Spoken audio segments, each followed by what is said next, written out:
Spicy, slow-cooked cabbage wrapped around rice, meat and vegetables with a spicy kick of harissa. This is what I call good comfort food.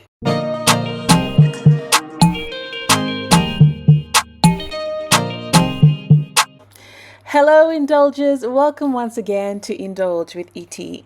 On the menu today we have Malfouf, but with the spicy yet welcomed addition of harissa. To prep our cabbage for this recipe, we're going to use an amazing hack.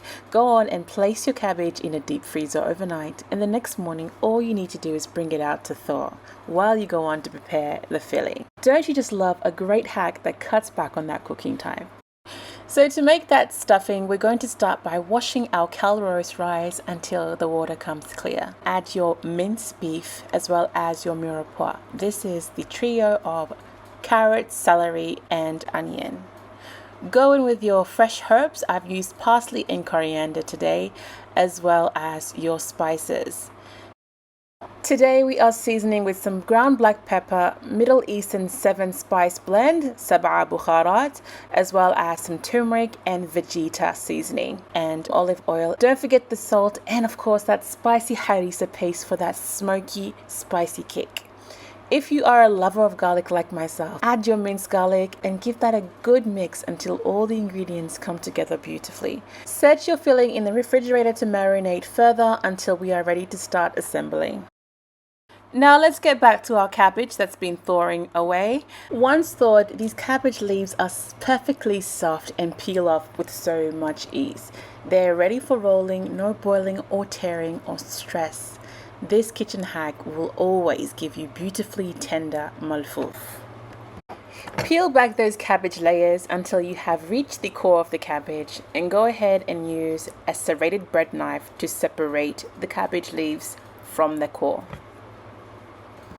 Make sure you save those rough outer cabbage leaves. These are perfect for lining the base of your pot.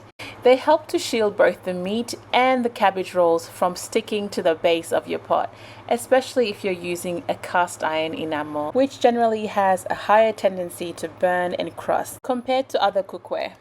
I've also lined my pot with the other smaller bits of cabbage that are far too small to roll. In go our beef as well as beef bones. The beef will cook alongside the cabbage and be very delightful and tender to eat. The bones will also add more flavor to the stock and the overall dish. Season with salt and pepper and then go ahead and give that a good rub. No need for a great deal of seasoning as all of those flavors will cook together once our malfouf is assembled. Grab a piece of cabbage and add some of that mixture to the top.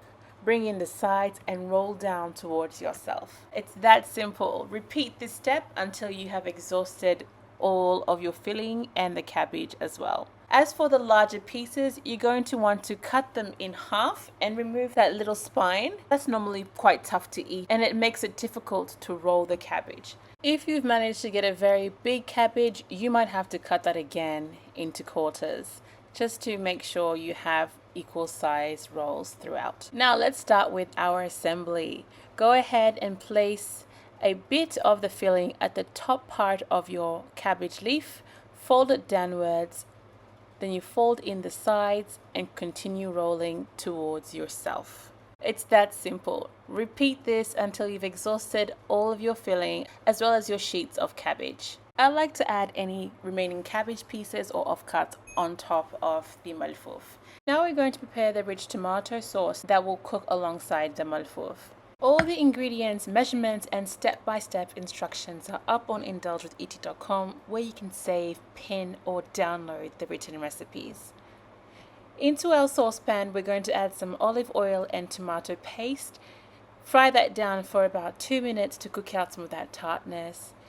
And then go ahead and add your spices. Today we're using ground cumin, black pepper and salt. Give that a good stir, fry it out until fragrant, and then proceed to introduce your garlic. I have 3 cloves of garlic which I've minced. I'm adding that in. I'm going to fry them down a bit to reduce the garlic strength, and then go ahead and add my tomato puree. Mixing your tomato puree and bring that to a simmer before going on to add 2 bay leaves and some harissa paste. Just a little bit goes a long way. Stir in your harissa and allow the pot to simmer for a further 3 minutes before adding your beef stock.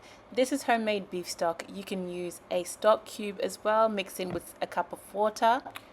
You could go ahead and allow that to simmer until the sauce slightly reduces and the flavors become more concentrated.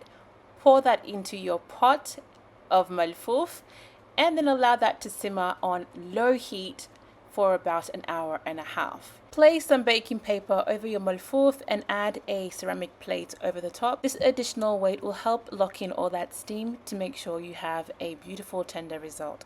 If you have a pressure cooker at home, you can also prepare this in the pressure cooker and cook it for about 30 to 40 minutes for similar results. Your sauce should be nice and thick and able to coat the back of your spoon.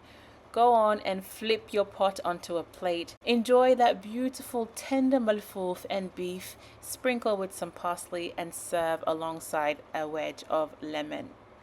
I hope you enjoyed this recipe. Don't forget to check out the details on the website, and I'll see you soon in the next episode.